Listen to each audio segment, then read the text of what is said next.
मैंने ये घोषणा की थी कि कुछ चीजें आप सबके सामने दिवाली के बाद लाऊंगा। थोड़ा लेट हुआ है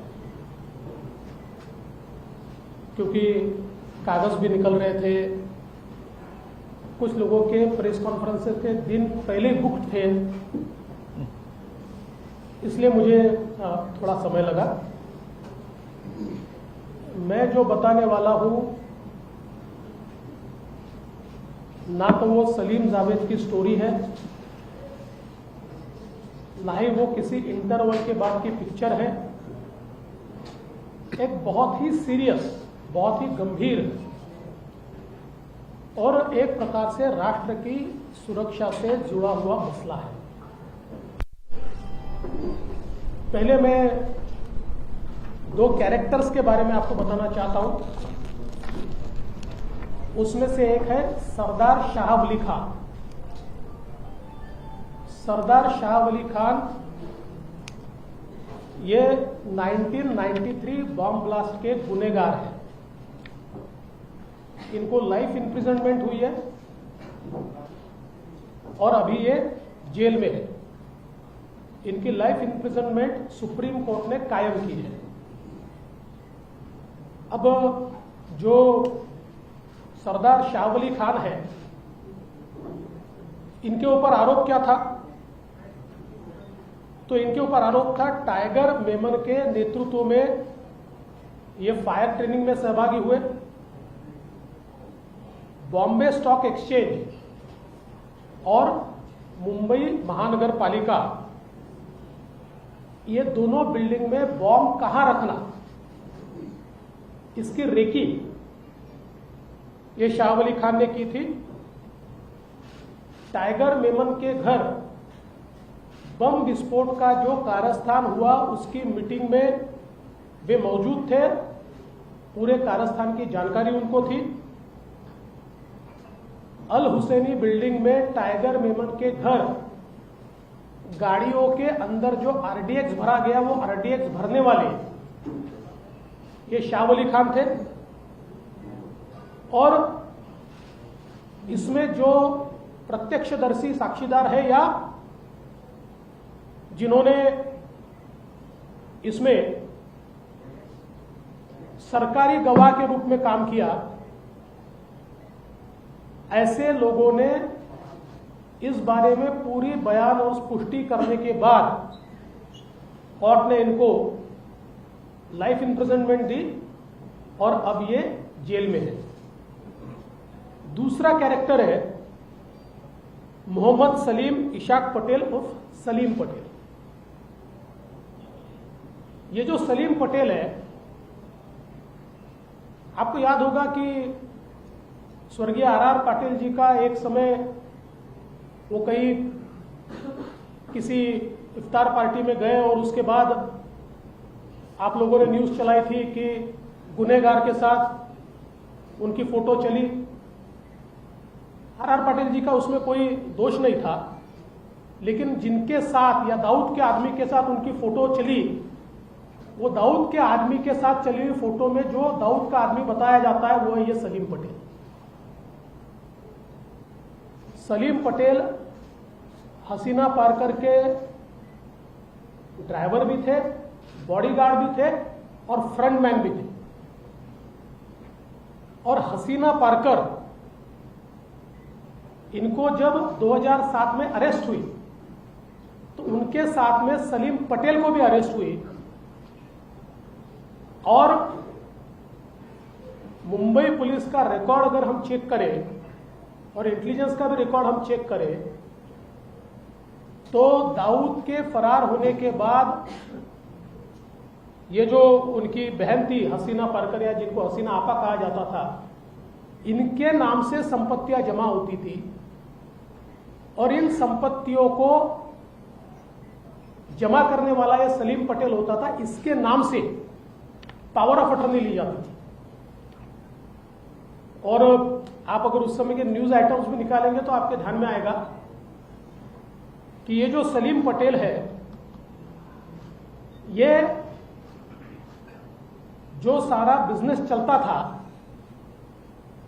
लैंड ग्रैबिंग का, उसमें हसीना पारकर के सबसे प्रमुख इस प्रकार से ये सलीम पटेल थे। अब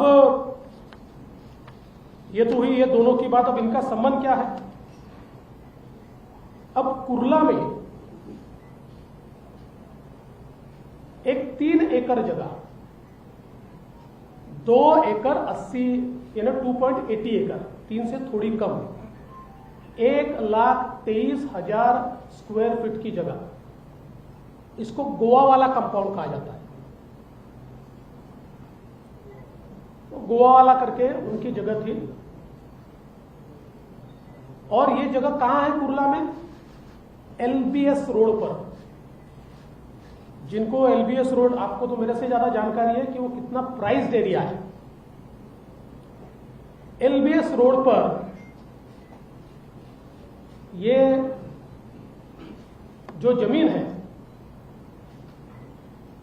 इस जमीन की एक रजिस्ट्री सॉलिडस नाम की कंपनी के साथ हुई और मैंने आपको सारे कागजात दिए।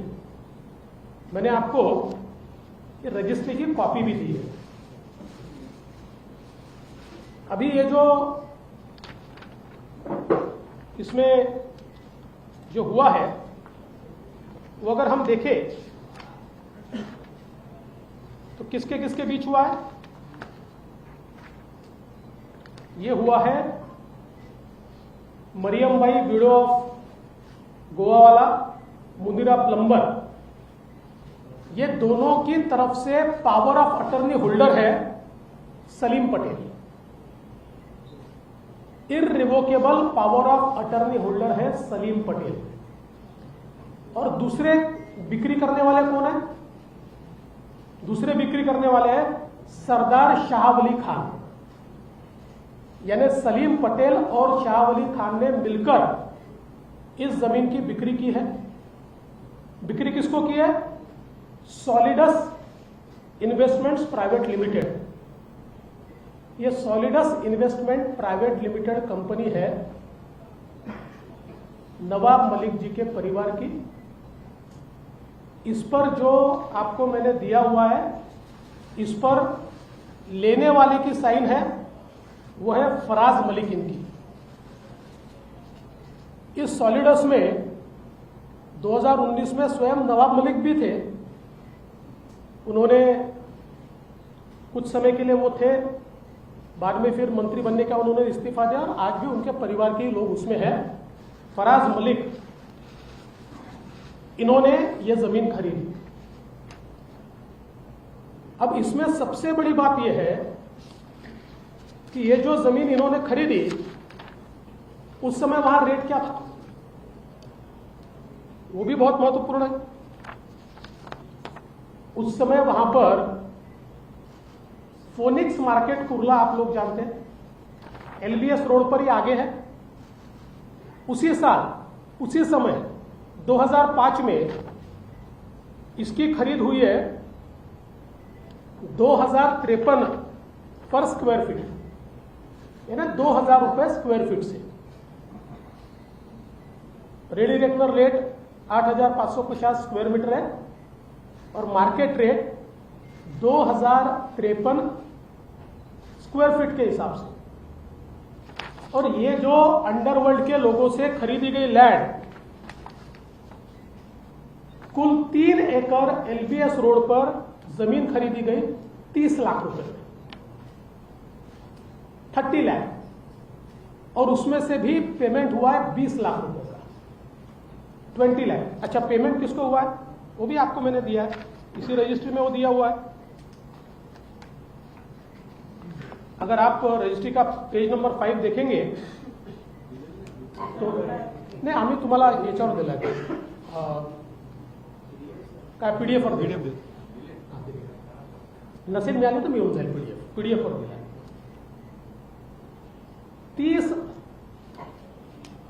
30 lakh. Now this indenture witness that in consideration of sum of 30 lakhs paid on the execution of these presents to the owner as per following particular. Rupees 15 lakh किसको मिले? पार्टी नंबर 1 and 2, लेकिन 1 and 2 को नहीं मिले। उनके power of attorney holder Salim Patel, इनके account में ये 15 लाख रुपए थे। सलीम पटेल के अकाउंट में, उसका अकाउंट नंबर वगैरह सारा दिया हुआ है। और फिर a sum of 10 lakh paid on execution of this too, वो किसको मिले? वो मिले शाह वली खान, वो सरदार खान कहते हैं उनको, सरदार खान को मिले। और इसमें भी आगे अगर आप देखेंगे, पीछे में मैंने सारी चीजें लगाई है, उनके फोटो वोटो सभी है जो खरीद की है। इसमें रिसिप्ट भी लगी हुई है, और रिसिप्ट में आप देखेंगे तो मोहम्मद सलीम पटेल की पूरी 15 लाख की रिसिप्ट है, और सरदार शाह वली इनके 5 लाख की, और 5 लाख बाद में दिए जाएंगे लिखा हुआ है। ऐसे कुल मिलाकर 20 लाख रुपए में एलबीएस रोड पर 3 एकड़ की जमीन। अच्छा, इसमें भी वो तो एक अलग है, इतने कागजात मेरे पास, आप लोगों को कंफ्यूज नहीं करना चाहता हूं, इसलिए सारे कागजात नहीं दे रहा हूं। लेकिन अब इसकी रजिस्ट्री जब करनी थी तो एडजुडिकेशन किया, और एडजुडिकेशन करके उसमें फेक टेनेंट दिखाया। टेनेंट पावर ऑफ अटर्नी में अलग है, और जो रजिस्ट्री उसमें अलग है, और एक्चुअल जब नक्शा डाला वो भी मेरे पास है,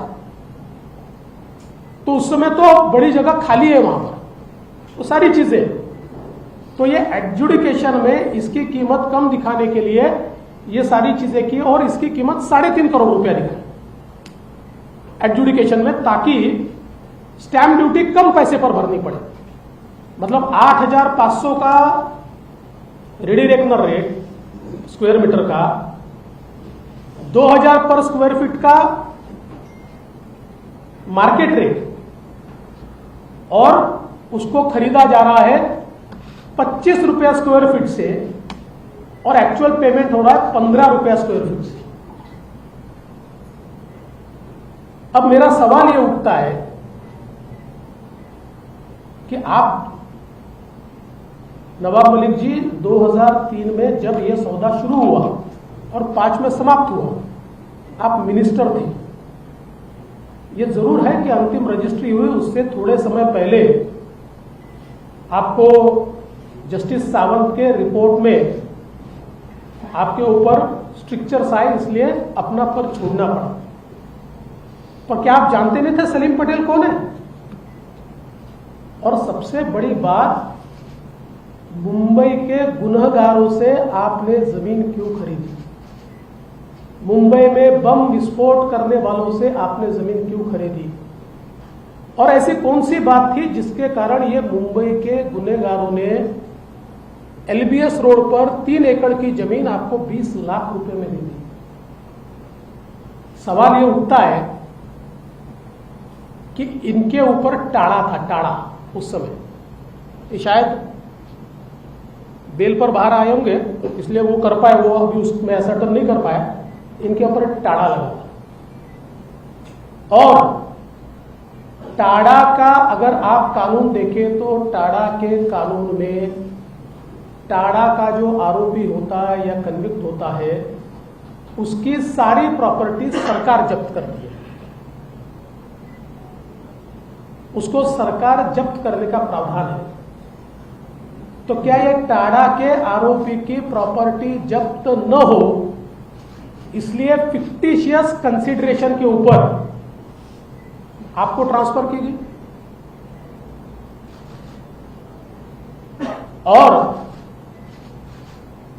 हम अगर ये देखें तो इसमें बहुत स्पष्ट रूप से ये दिखाई पड़ता है कि ये जो सारा व्यवहार हुआ है, इस व्यवहार में तो इतनी उथल पुथल है कि आप लोग हैरान रह जाएंगे। मैं वापस कहता हूं कि आप लोगों को कंफ्यूज नहीं करना चाहता, क्योंकि 2003 में इसी प्रॉपर्टी में वो टेनेंट भी बने, उन्होंने अपनी टेनेंसी ट्रांसफर भी की, वापस उन्होंने उसको खरीदा। और इसलिए ये सीधा संबंध अंडरवर्ल्ड से दिखाई देता। आपने अंडरवर्ल्ड से, और उसमें भी मुझे इस बात का दुख है, आप मुंबई की उस विभीषिका को याद कीजिए जिस समय मुंबई में बम विस्फोट में हमारे मुंबईकरों के चीथड़े उड़ते हुए हमने देखे, चीथड़े। और हमारे चीथड़े उड़ाने वाले में जिन्होंने आरडीएक्स भरा, जिन्होंने कॉन्स्पिरेसी रची, जिन्होंने रेकी की, ऐसे व्यक्ति के साथ आप व्यवहार करते हो, बिजनेस करते हो। पर इतना ही नहीं है, ऐसी कुल मिलाकर मुझे 5 प्रॉपर्टीज छपड़ी है, जिनमें से 4 में तो 100% अंडरवर्ल्ड का एंगल है। और ये 2005 से लेकर अभी तक की है, 2 साल पहले तक की है। 100% 4 प्रॉपर्टीज में अंडरवर्ल्ड का एंगल है। किंतु जैसा मैंने कहा, न ये मेरे लिए सलीम जावेद की स्टोरी है, न इंटरवल के बाद का पिक्चर है। तो ये सारे मेरे पास जो सबूत है वो कॉम्पिटेंट अथॉरिटी को मैं दूंगा और कॉम्पिटेंट अथॉरिटी उसकी जांच करेगी। और जैसा मैंने घोषित किया था, ये सारे सबूत राष्ट्रवादी कांग्रेस पार्टी के प्रेसिडेंट श्री शरद पवार जी को भी मैं देने वाला हूं, ताकि उनको भी पता चले कि उनके मंत्रियों ने क्या गुल खिलाया है। नमस्कार, मैं हूं मानक गुप्ता। अगर आपको हमारा ये वीडियो पसंद आया हो तो इसे लाइक और शेयर जरूर करें, और हाँ, हमें सब्सक्राइब और फॉलो करना ना भूलें, ताकि आप देश और दुनिया की कोई खबर मिस ना करें। तो जुड़े रहिए हमारे साथ और देखते रहिए News 24।